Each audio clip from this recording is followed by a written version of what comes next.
Kamala Harris. Now, she has been driving news coverage for her campaigning, for her speeches, for her political interviews. You might have seen some of them. But today, it is actually her day job as vice president, which is center stage.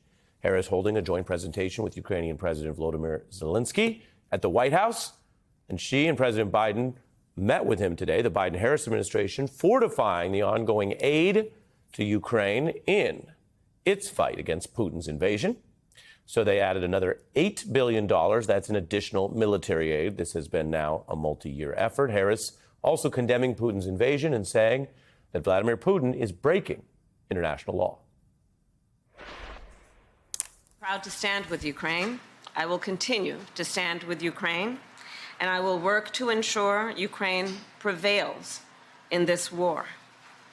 To be safe, secure, and prosperous, the United States must continue to fulfill our long-standing role of global leadership. We must stand with our allies and our partners. We must defend our democratic values and stand up to aggressors. And we must stand for international order. Madam Vice President, thanks for the invitation. Happy to see you. This is our, you said, seventh meeting? Seventh. And not last. Not last is a reference to the ongoing U.S. alliance with the administration, not an election prediction, although people could hear that any number of ways if she becomes President Harris. Now, this foreign policy work is serious. It could be life and death for the people in that region. But America's election also hangs over this right now as we are in the fall general election season. Having a presidential candidate who is doing White House level diplomacy can underscore the experience substantively and the visual politically that many campaigns would dream of. Harris aides clearly understand that showing voters that she's doing this job reinforces why she's up to the big job. And that's always been a factual edge for Kamala Harris. She has more experience in government and executive positions than most party nominees who make their first White House bid. In fact, you could say that runs back over the decades, and I've shown you this before. It's relevant tonight when you think about that final little layer cake, the VP above the Senate, the AG, and the DA experience, the 20-plus years. She has that experience. So when people say their concern with Kamala Harris is she's not experienced, they either don't know she has this experience or they don't care. And they're sort of saying that against all facts as a proxy for something else.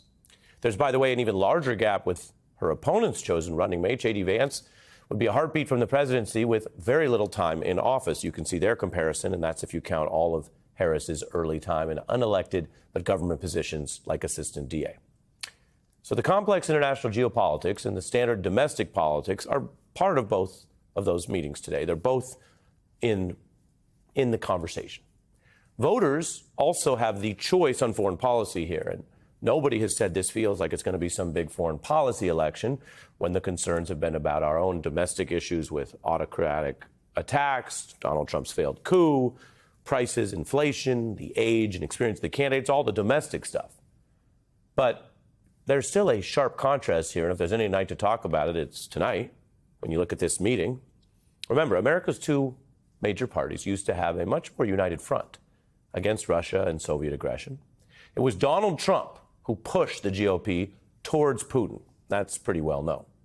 And Democrats' support of Ukraine, NATO, and democracy over Putin's ongoing autocracy and attacks on what would largely seem to be peaceful neighbors, that is a contrast from Harris to what Trump is offering. Throughout Putin's brutal aggression and war against Ukraine, my support for the people of Ukraine is unwavering. I've been proud to stand with Ukraine. I will continue to stand with Ukraine, and I will work to ensure Ukraine prevails in this war. The United States supports Ukraine not out of charity, but because it is in our strategic interest. Ukraine is gone. It's not Ukraine anymore. You can never replace those cities and towns, and you can never replace the dead people, so many dead people. Any deal, even the worst deal, would have been better than what we have right now. If they made a bad deal, it would have been much better. They would have given up a little bit, and everybody would be living. Those are both from this week. Now, one person is in government and is speaking from that position, as I showed you, with the vice president's experience and actually holding a meeting there with the Ukrainian leader. The other person, though, used to be president. You might say he knows better. He certainly knows how this works. And those are two very different responses to the events as they are unfolding now. No one can tell you, I certainly can't tell you, whether a lot of voters are going to look at foreign policy or this type of experience as relevant to their choice with all the other issues around. But that's what's going on. And the split from the Republican Party away from what I'm calling that pro-democracy NATO alliance is striking. It is wrought by Trump. But even Donald Trump this week sees some reason or utility to say that he's offering a dialogue with Putin's enemy in Ukraine right now. Trump has announced, he says he'll meet with President Zelensky as well tomorrow. He says they will huddle in the morning at Trump Tower. Now, this is the news. I'm telling you what Trump said. We can watch for what happens tomorrow. But either way, it is a reinforcement of how the guy who asked for Russian help in 2016 invited Putin to help go after his opponent, Hillary Clinton, steal her emails, a guy who's been an apologist for Putin time and time again.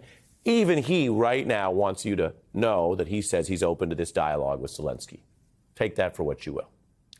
As for experience in filling the shoes of commander-in-chief, it is always a big deal whether someone who's never held the job before is seen as up to it, even someone as experienced as Vice President Harris.